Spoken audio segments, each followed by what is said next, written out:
بسم اللہ الرحمن الرحیم۔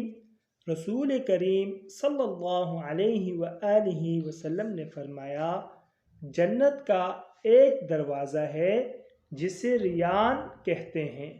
قیامت کے دن اس دروازے سے صرف روزے دار ہی جنت میں داخل ہوں گے، ان کے سوا اور کوئی اس میں سے نہیں داخل ہوگا۔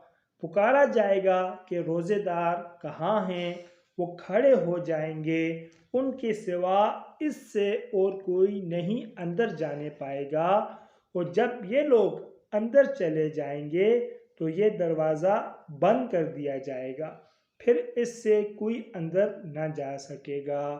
اللہ رب العزت ہم سب کو بھی جنت الفردوس میں اعلیٰ مقام عطا فرمائے، اور رمضان المبارک میں جتنے بھی اللہ رب العزت نے برکتیں رحمتیں رکھی ہیں وہ سب اللہ رب العزت ہم سب کو نصیب فرمائے۔ مزید اچھی ویڈیوز کے لیے چینل کو لازمی سبسکرائب فرمائیں۔